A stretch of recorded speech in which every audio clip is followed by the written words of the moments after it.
अस्सलाम वालेकुम जी। Fundamental of physics Halliday Resnick Walker का 10th एडिशन है। Chapter 30 induction and inductance problem 35 है। वो कहता है कंडक्टिंग रॉड है जिसकी लेंथ एल है, जिसे आप पुल कर रहे हैं हॉरिजॉन्टल फ्रिक्शनलेस कंडक्टिंग रेल पे कांस्टेंट वेलोसिटी वी के साथ। वो कहता है रेल्स को कनेक्ट किया गया एक वन एंड पे मेटल स्ट्रिप के साथ, यूनिफॉर्म मैग्नेटिक फील्ड है, आउट ऑफ द पेज दिखाई गई है। वो कहता है कि जनाब लेंथ 10 सेंटीमीटर है, वेलोसिटी 5 मीटर पर सेकंड है, बी 1.2 टेस्ला है। मैग्नीट्यूड बताओ, डायरेक्शन बताओ ईएमएफ की, साइज बताओ, डायरेक्शन बताओ करंट का।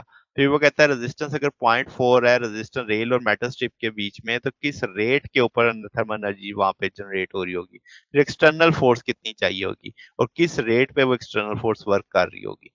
तो इस सारे को हम सॉल्व करते हैं। तो सबसे पहले हमें चाहिए जो EMF, motional EMF B L V sine theta. हम कह सकते हैं बी भी पता है, एल भी पता है, वी भी पता है, साइन 90 ही बनेगा, परपेंडिकुलर है वेलोसिटी बी के, तो 0.6 वोल्ट आ जाएगा।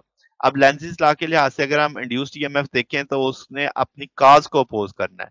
तो वो काज को तभी अपोज करेगी अगर डायरेक्शन उसमें क्लॉकवाइज आएगी, तो इसके कहेंगे EMF directed up to the page आ जाएगी। फिर क्या जनाब, अब आपके पास करंट निकालना है, ईएमएफ पता है, रेजिस्टेंस भी पता है, 1.5 ओम आ जाएगा। और जिस सिंथ में ईएमएफ होगी उसी सिंथ में आपके पास करंट भी आ जाएगा, वो भी क्लॉकवाइज डायरेक्शन ही बनेगी। फिर हमसे पावर पूछी जा रही है, तो P is equal to I square R, I भी पता है, आर भी पता है, सारी वैल्यूज प्लेस के 0.9। फिर हमसे फोर्स पूछी जा रही है, एक्सटर्नल फोर्स जो रॉड के लिए चाहिए, तो जितनी मैग्नेटिक फोर्स होगी उतनी ही आपके पास जो एक्सटर्नल फोर्स की होगी, क्योंकि वो कांस्टेंट वेलोसिटी के साथ चल रहा है।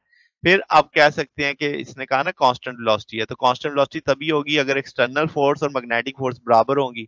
तो मैग्नेटिक फोर्स निकाल लेते हैं जो करंट की वजह से लगेगी, उसी को हम बराबर मान लेंगे। आई भी पता है, एल भी पता है, बी भी पता है, साइन 90 0.18। अब हमें बताया गया ये मैग्नेटिक फील्ड राइटवर्ड होगी, अगर उसे कांस्टेंट वेलोसिटी पे जाना है तो उतनी ही एक्सटर्नल फोर्स होगी, तो जाहिर सी बात है वो किस तरफ लगनी चाहिए, अपोजिट एंड पे लगनी चाहिए उसके, तो लेफ्ट वर्ड आ जाएगी आपके पास।